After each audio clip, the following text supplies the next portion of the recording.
It took 121 seconds. A more than 30-year-long, almost spotless safety record erased within minutes as the Aerospatiale BAC Concorde crashed into a hotel just west of Charles de Gaulle Airport in Paris. But what exactly happened, and during the time leading up to the flight? Using the final report, I will now tell you the story of the beginning of the end of the Concorde. Stay tuned.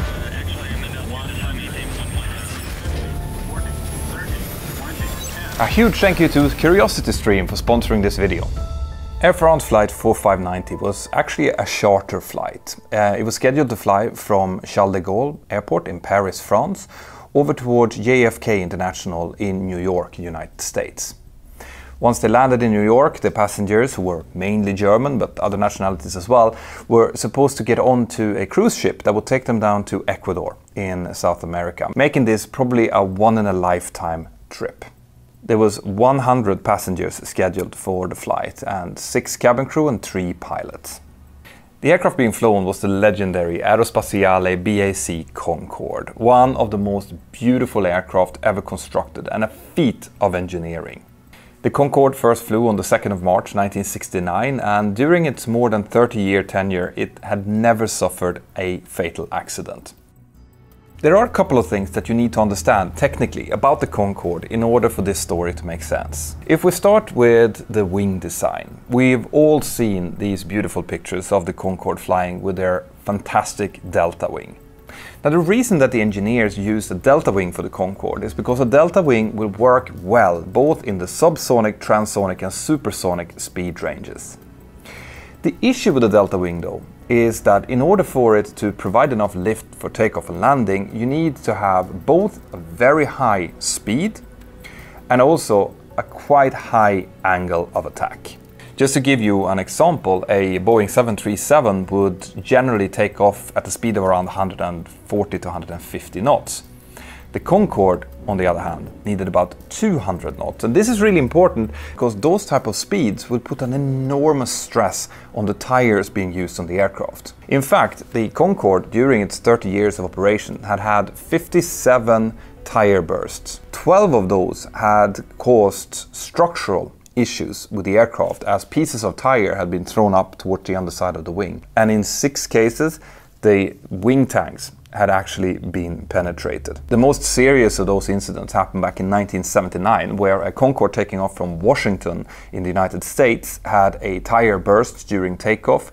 Pieces of the tire penetrated the lower part of the wing and one of the wing tanks, causing a small fuel leak, and also it brought damages to the hydraulic system, making it impossible to retract the gear. After that incident, a major investigation was launched into the airworthiness of the Concorde, and a lot of recommendations were made, mainly towards strengthening of the tires being used and the protection of the hydraulic systems in the landing gear. But there was also some evaluations about the risk of fire. But the investigation team felt that the amount of fuel that could escape from a fuel leak caused by tire debris was relatively small, hence the risk of fire was very small as well. Another thing that you need to understand about the Concorde is that it has a quite complicated fuel system consisting of 13 tanks, 12 of which is housed in the wings and the body of the aircraft, and a 13th tank that is situated towards the very back of the body. And that tank is used as a trim tank where the pilots can transfer fuel into or out of depending on where they want the center of gravity of the aircraft to be, which is really important, especially during takeoff. The engines on the Concorde were 4 Olympus twin-spool turbojet engines that were situated towards the back of the delta wing, just outside and slightly behind the main landing gear. They had variable air intakes in order to be able to fly in supersonic flight, and they also had secondary air intakes on the lower side, slightly behind the main air intakes, and those air intakes are actually going to play a quite important role in this story. All of the 4 engines also were equipped with full reheat or afterburner capability, giving the aircraft a further 18% of thrust during the takeoff. The flight departed on the 25th of July 2000, and already from the start there were some problems. Originally, another Concorde was scheduled to do the flight, but they changed over to this individual during the night. And when the dispatcher started doing the planning for the flight, he realized that there was a technical issue with this Concorde, specifically to one of the thrust reversers. Now, it was not a problem that would keep the aircraft on the ground, but it had a performance penalty, and that performance penalty would potentially lead to a need for a fuel stop en route. On top of that, most of the passengers were German citizens, and they had flown in from Germany earlier. And there had been some kind of problem in the Air France system when it came to checking in both the passengers and the bags. So a lot of the passengers and the bag were actually not on the passenger manifest when the dispatcher started to do the load sheet. He went with this information to the flight crew when they arrived, and the flight crew said that they would take care of the flight planning from that point. The way they did this was they contacted the engineering department at Air France, asked them if they could possibly fix the thrust reverser. They got a positive response on that, and then they proceeded with the pre-flight. Eventually, the passenger discrepancy was thought to be fixed, but they ended up with 19 more bags on board than what the load manifest would show, giving them a little bit more weight. Around 1400 UTC, so that's 1600 local time in Paris, the flight crew started to do their pre-flight inspections inside of the cockpit. Now, the crew flying consisted of a captain. It was a 54-year-old male with 13,477 hours of total time, of which 317 was flown on the Concorde. The captain was scheduled to be the pilot flying for this flight, and the pilot monitoring was going to be the first officer. He was a 50-year-old male with 10,035 hours and 2,698 hours on the Concorde, and he was also a simulator instructor on the Concorde. Joining them on the flight deck was also a very experienced flight engineer. He was 58 years old, a male, with 12,532 hours of total time and 937 hours on the Concorde. So this was a very experienced flight crew, which was typical for the Air France Concorde crews, which was a very tight little group consisting of only about 30 pilots. As the flight crew starts preparing the aircraft for flight, the engineer comes back up to them, informing the captain that the thrust reverser is now fully functional, which means that they can upload as much fuel as they need in order to fly directly toward New York. And they settle on a final fuel figure of 95 tons. The crew starts discussing that this is going to bring the aircraft up to a weight which is very close to their maximum structural weight for departure.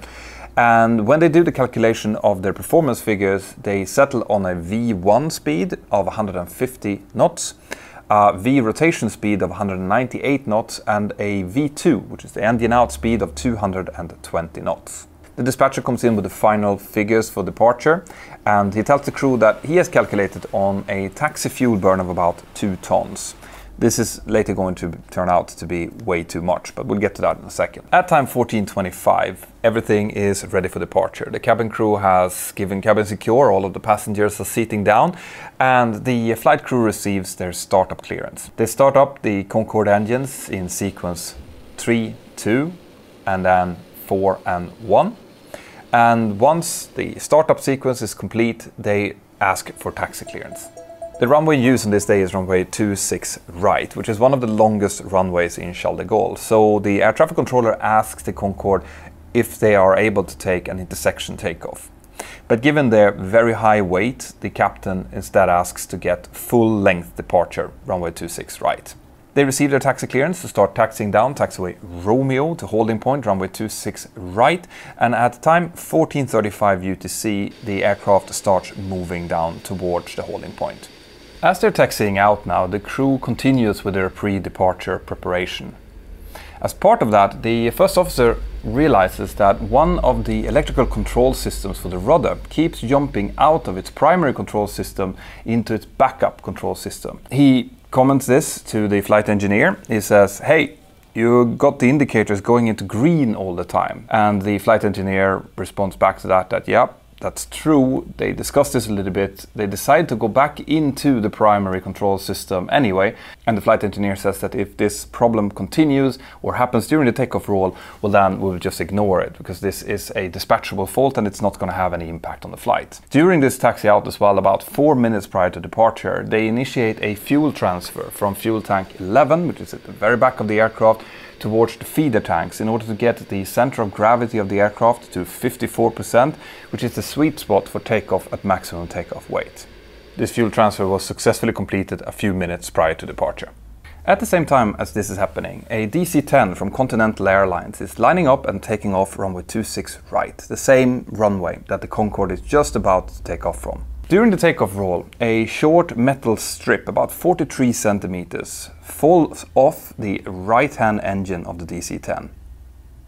There are no indications in the cockpit about this, there's no warnings, and the crew just continues to fly towards the destination. Because this happens only a few minutes prior to the Concorde departure, there are no runway inspections that could have picked this up. In fact, in France at the time, there was only mandated 2 runway inspections per day. The Concorde is now taxiing and getting closer to the holding position on Romeo for runway 26 right, and the captain does a takeoff briefing. Now this is something that we always tend to do, where we do a little bit of a quick summary of the most important points before we depart. And the captain says, so the takeoff is at maximum takeoff weight, 180 tons 100, which means 4 reheats with maximum N2 of 103 and a failure N2 of 98%. Between 0 and 100 knots, I stop for any oral warning and the tire flash. And the tire flash and the call out is coming from you, right? Between 100 knots and V1, I ignore the gong, I stop for an engine fire, a tire flash and a failure call out. After V1, we will continue on the standard instrument departure, as we just talked about, and will land back on runway 26 right. So this is a pretty standard takeoff briefing from a captain. It outlines what the crew are expected to do in case of a rejected takeoff in the low speed regime, which in this case in the Concorde is between 0 knots and 100 knots. They basically stop for anything. The gong that they're referring to is what would be equivalent to a master caution warning in a Boeing. It's just a oral warning that some kind of failure has occurred. It might not be a critical failure. And then from 100 knots up to V1, they're a little bit more restrictive because they're now in the high speed regime of the takeoff. So from that point, they only stop for engine fire warning, failure warning, and in this case also what they call a tire flash. A tire flash is a warning light that comes on if the system feels a sudden loss of pressure in one of the tires. Now, in the Boeing that I fly, we do not stop for a burst tire above 80 knots. But in the Concorde's case, it has proven to be a much bigger problem, so it's included in one of those critical failures that they will stop for in the high-speed regime. And above V1, they are committed to the takeoff. So all pilots are trained that after V1, if you would reject at that point, you will do a potentially catastrophic runway excursion. So instead, we bring the aircraft into the air, sort out any problem, and in this case, they're discussing coming back to land at a very long runway 26 right again in Paris. But as we're about to learn, the failure that these pilots are about to experience is going to be much more complicated than that. The captain now also asks the flight engineer how much fuel they've used during the taxi, because remember, in the load sheet they had 2 tons calculated. The flight engineer responds with, we've got 800 kilos there. So this would indicate that they're actually using about 1 ton less of taxi fuel, and since they were already at the maximum takeoff weight, using the 2 ton of taxi fuel that they were supposed to use, if they've used 1 ton less, it means that they're now about 800 kilos above maximum takeoff weight. The flight engineer at this point also says, brake temperature is checked at 150. And the captain asks, is it hotter on the left or the right side? The flight engineer says that it's about the same. And that's going to turn out to be a really important statement for the investigation later on. At time 14:42 UTC, the Concorde was cleared to line up and clear for takeoff from runway 26 right. Air traffic control gave them the surface wind of 090 degrees at 8 knots, and the pilot had not calculated with that much tailwind in their performance calculations. If they would have seen that their maximum takeoff weight had now been reduced to 180 tons rather than just above 185 tons. The limiting factor here would have been the Concorde's tire speed, because if you take off with tailwind, it's going to bring you up into a higher ground speed before you get enough airspeed to rotate the aircraft. And in this case, the tire speed would have been too high. The later investigation would show that this didn't have a real impact on what happened to this flight. And I also kind of understand it, being a pilot myself. When you line up, there's a lot of things that's happening at the same time. And if you suddenly get a different wind than what you've calculated for, it's easy to miss that, right? But if you're a pilot out there, it is really important actually to take the time and to really think about the wind that you're getting before you start your takeoff roll. From this point onwards, things are going to happen really, really quickly. And this is where the 121 seconds start. At time 14, 42 and 30 seconds, the captain advances the 4 thrust levels in the cockpit towards takeoff thrust. This causes the 4 mighty Olympus engines to roar into full takeoff thrust with full reheat engaged, and the aircraft starts accelerating down the runway. 24 seconds later, the first officer calls out 100, which is then followed by the flight engineer saying 4 greens. This is indicating that each of the 4 go lights that is associated with each engine is showing that the engine is working normally and that the 4 reheats are engaged. 6 seconds later, the first officer calls out V1, and there's now no return from this takeoff. This is about 35 seconds into this flight. At time 14:43 and 9 seconds, a slight yaw to the left is noted on the flight data recorder. This yaw was not caused by any rudder movement, and at this point, when the aircraft passed about 1700 meters of the runway, they also found pieces of the water deflector from the left-hand main gear. So this probably represented the time when the Concorde rolled over that metal strip that was left behind by the DC-10 that had departed earlier. Within half a second, noise is recorded on the cockpit voice recorder, and that's likely coming from the explosion of one of the tires on the left main gear bogie. The reason that the investigators thought so was because at this point on the runway they could find the metal strip and also pieces of tire debris. 1 second later, the aircraft has accelerated to a speed of 178 knots, and at this point, that's about 1810 meters into the takeoff, a change of noise is heard in the cockpit. What has probably happened here is that pieces of the exploded tire have been thrown up towards the underside of the left-hand wing in the area of where fuel tank number 5 is situated. Now those pieces have impacted the wing with such a force that it actually buckled the underside of the wing inwards, and the area around that buckle a little bit outwards, causing an enormous pressure wave inside of the tank. And since this tank was at this moment completely full, that pressure wave didn't have anywhere to go except pushing further on the area of the tank next to where this piece impacted, causing a rupture outwards of the fuel tank.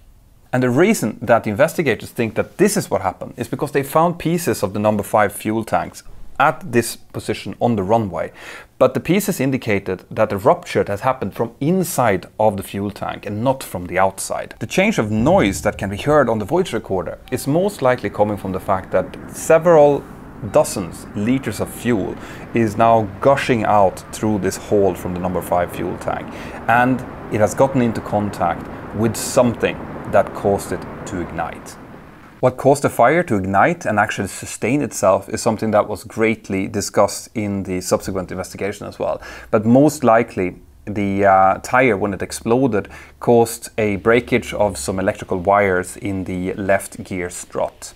Now those broken wires then caused arcing that ignited the flame, and the fact that the landing gear was still extended meant that behind the landing gear there was a turbulence zone that allowed the flame to stabilize and maintain itself without being blown out by the airstream. What happens now is that the aircraft starts veering towards the left of the runway.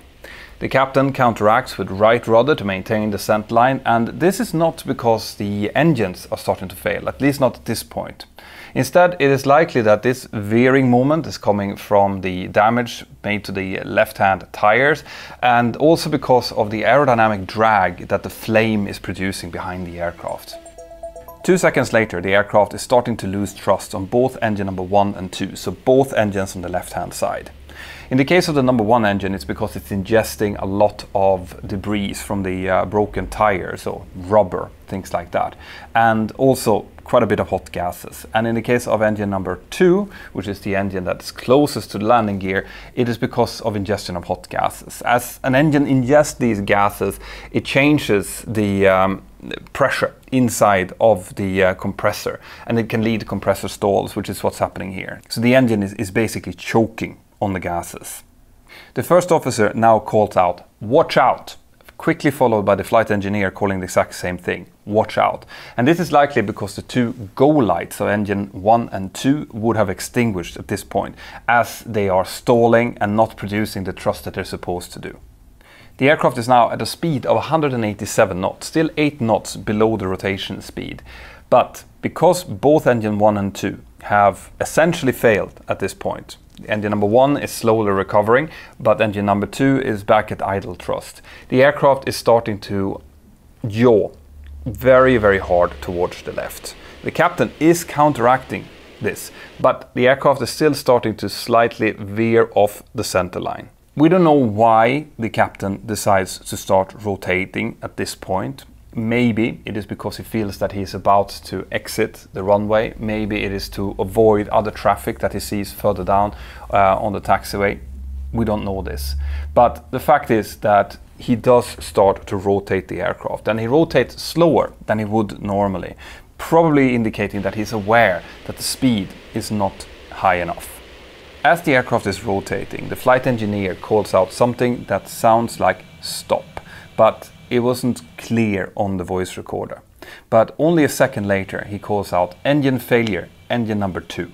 And he's calling only engine failure on engine number 2 because engine number 1 is actually starting to recover from those initial stalls. But as the aircraft continues to rotate and the angle of the nose comes up higher and higher, the airflow changes around the wings, probably causing these hot gases once again to be ingested into both engine number 1 and engine number 2, probably using those secondary engine inlets that we talked about before. And this causes further stalls, which once again reduces the thrust back to near idle on both of these engines. At this point, the first engine fire alarm also can be heard in the cockpit, and the flight engineer responds to that with calling "shut down engine number 2," and the captain responds with "engine fire procedure." As this is happening, the air traffic controller can see this all happening out from his viewpoint in the control tower, and he calls out, "Airfrance 4590, you have flames trailing behind you." The first officer reads this back. The flight engineer is now doing the engine fire procedure, which means that he is reducing the thrust lever back to idle on engine number 2, and he is also pulling and rotating the engine fire handle. This momentarily removes the fire alarm, as the extinguisher is likely cooling down the engine, but it's soon coming back again because of the fact that the fire is not actually in the engine, it's outside, and the engine fire circuit is just feeling the increase in temperature from the immense fire that is burning outside. While this is happening, and remember, everything that we've covered so far has only taken a few seconds, there's another radio call from an unknown aircraft somewhere on the airport. And the pilot there says on the radio, "It's really burning, eh? And it's burning, and I'm not sure it's coming from the engine," which is going to be very helpful evidence later on to the investigators. The Concorde is now finally airborne, and just before it became airborne, it ran over a few edge lights on the left-hand side of the runway. And the crew now faces the next problem, which is their airspeed. Because they rotated at a slightly lower speed than they normally should have rotated with, they're now maintaining a speed of 200 knots, while their engine out climb speed is 220. This means that with that airspeed, they won't be able to climb or even maintain altitude. And the first officer points it out by calling "speed, speed" several times. Engine number 1 is now recovering slightly, but it's heavily damaged and will never get back up to full thrust again. Engine number 2 has been shut down through the engine fire procedure that the flight engineer has just completed. And engine number 3 and 4 has gone into something called a contingency mode, which is where they are producing as much thrust as they possibly can in order to counteract the loss of thrust on 1 or 2 of the other engines. The Concorde is at an altitude of 100 feet radio with a speed of 200 knots, and they're climbing with about 750 feet per minute. And at this point, air traffic control calls them and says, Air France 4590, you have large flames trailing behind you and you have priority to return back to the airfield. The first officer reads this back, and as he's done so, the flight engineer reminds him to take the gear up. Now, the first officer responds initially no to that, and that's likely because he knows that as a procedure, if there is an indication of a damage to the landing gear, the Concorde is not supposed to retract the gear. But then the captain breaks in and gives a direct order to retract the gear. The first officer tries, but it is evident from the cockpit voice recorder that he is unable to do so. He just cannot seem to get the gear up. The reason for this is likely because of the damage that has been caused by the tire explosion. It might have damaged the landing gear door on the left-hand side, and because of the sequence that the landing gear retraction is supposed to follow, if the landing gear door does not move when it's being commanded to do so, the landing gear will stay out. The captain now turns over to the flight engineer and asks him, are you shutting down engine number 2? And the flight engineer responds with, yes, it is shut down. The first officer again calls out airspeed, speed, and then the gear is not retracting. At time 14:43 and 55 seconds, the first indications of an uncommanded roll can be seen on the flight data recorder. This roll likely is caused by the fact that the fire has now been burning for a while and it's starting to melt the inboard elevon on the left-hand side, which is causing flight control problems. Now the captain is trying to counteract this roll, and meanwhile that is happening, the nose of the aircraft is pitching up more and more and its angle of attack is constantly increasing. The first officer is listening out to the ATC frequency, and he can hear how Charles de Gaulle Tower is talking to the fire leader, who is telling the fire leader that the Concorde is likely going to return back for straight-in landing on the opposite runway. In response to that, he calls out, Le Bourget, and we are going to try for Le Bourget. The engine fire alarm is now back again in the cockpit, and the engine number 1 is surging once again, removing all of the remaining thrust on that side of the aircraft. This further causes the aircraft to roll over to the left, and it gets into, at the worst point, a roll angle of 113 degrees to the left. The GPWS warning system is now sounding in the cockpit as well, saying whoop whoop, pull up, and as that is happening, there are indications that the thrust is being moved back on the remaining engines, 3 and 4. This is likely to try to counteract the roll and get the aircraft over to wings level in order to be able to get it to continue to fly. Unfortunately, it is just too late. Only seconds later, at time 14:44 and 31 seconds, the Concorde crashes into a hotel in Gonesse, just west of Charles de Gaulle Airport. As it does so, all 109 people on board the Concorde perishes, together with 4 people in the hotel on the ground.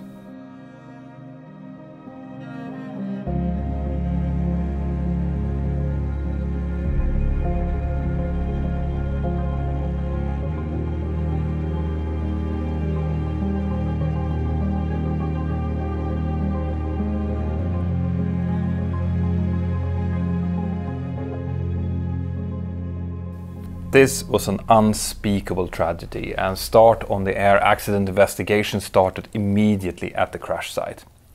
When the investigators started to go through all of the pieces that was left behind the crash, they very quickly found the left landing gear bogie. And when they examined the landing gear bogie, they realized that there was a crucial spacer missing. The function of that spacer was to keep the alignment of the tires on the landing gear bogie, and without that spacer in place, the bogie could actually start to wobble up to 3 degrees in any direction. Now, could that have actually had an impact on the accident sequence? And also, was there anything that the pilots could have done in order to avoid this accident from happening? I'm going to tell you all about what the accident investigation team found out just after this short message from my supporting sponsors. I want to take this opportunity right now to just thank the sponsor of this episode, which is CuriosityStream. And I love to have them on as sponsors because I know that you guys are watching this episode because you, just like me, love nerding out into a great documentary or a non-fictional story.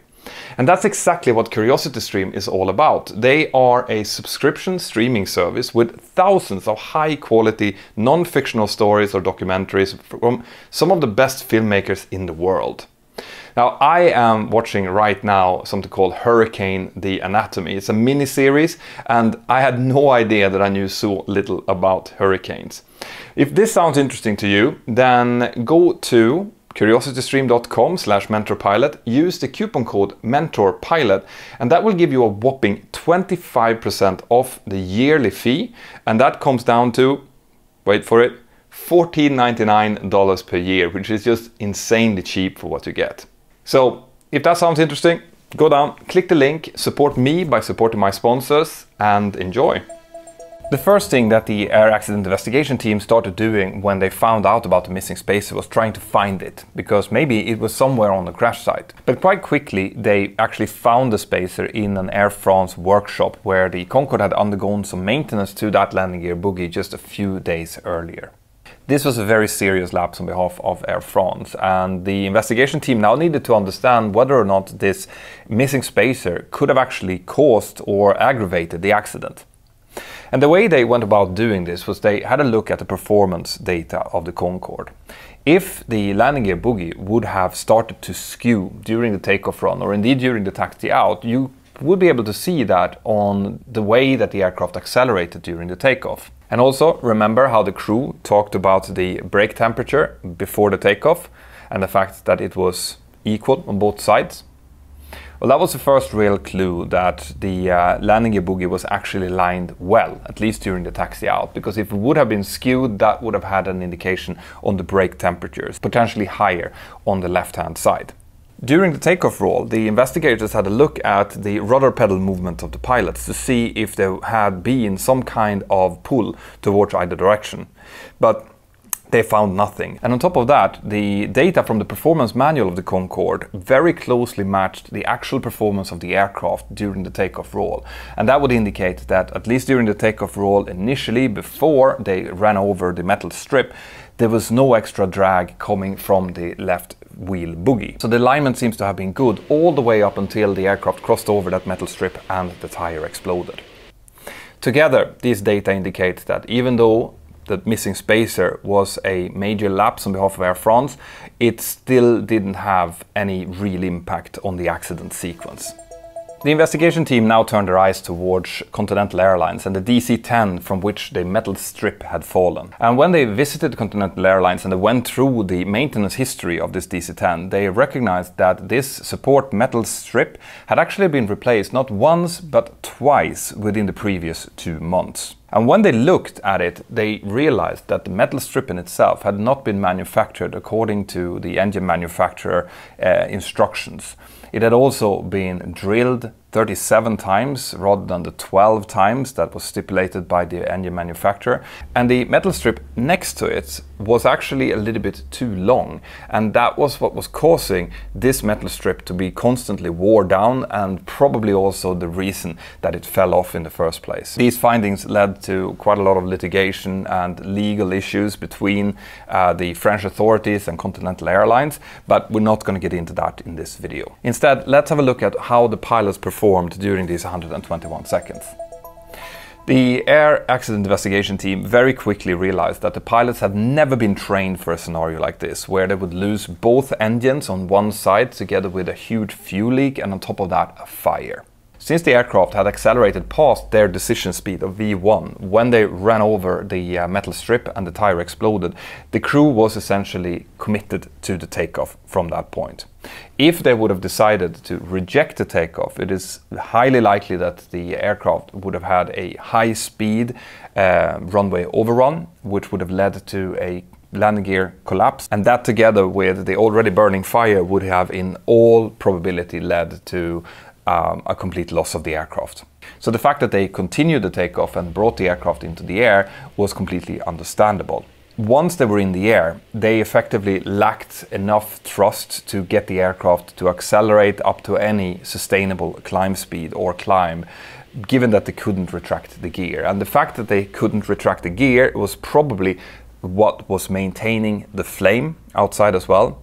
So even if the pilots would have been able to keep the aircraft wings level and airborne, the sustained fire would have eventually started to eat through both the flight controls on the left-hand side and the aircraft structure, leading to the disaster. So effectively, the investigators said that there was very little to nothing that this crew could have done differently in order to avoid this accident from happening. So in the end, the air accident investigation team concluded that a single burst tire, something that had happened to the Concorde before many times and was likely to potentially happen again, was the cause of this catastrophic and unreversible tragedy. And because of that conclusion, the airworthiness certificate of the Concorde was almost immediately withdrawn until some serious improvements could be done to the structure. These improvements included things like Kevlar lining inside of the fuel tanks to make sure that even if a tire would burst, it wouldn't have these catastrophic consequences. It also included the protection and partial rewiring of electrical wiring inside of the landing gear strut and the wheel well bay. And on top of that, the aircraft needed to be fitted with new burst-resistant NCG Michelin tires, and there were also some other minor improvements that needed to be done to the aircraft. All of this led to the Concorde being grounded for more than a year, and just before it was scheduled to get back into service, the horrible terrorist attacks of 9/11 happened in New York. That had a huge influence on the aviation business worldwide, so it was to become the beginning of the end of the Concorde era.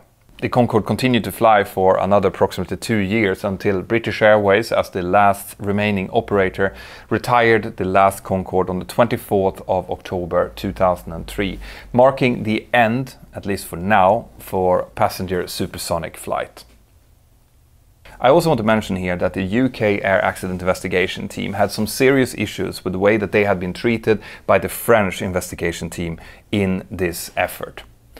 The UK team said that they had been denied access to crucial bits and parts of the information. They hadn't been able to investigate some of the debris that was found on the runway until much later, and many other points like this. And this is all outlined in an appendix to the final report. Now, if you guys want to see an absolutely hair-raising story about two pilots who pushed their aircraft to its absolute limits during a positioning flights in the US, which had some really serious consequences, well then check out this video up here. Or you can binge watch this entire video series about air crash investigation using this playlist up here. Have an absolutely fantastic day. And if you guys want to support me and support the work that I do with the channel, well then consider becoming a Patreon. I have weekly hangouts with my Patreon crew. I love doing that, and I hope to see you in one of those hangouts next time. Bye bye.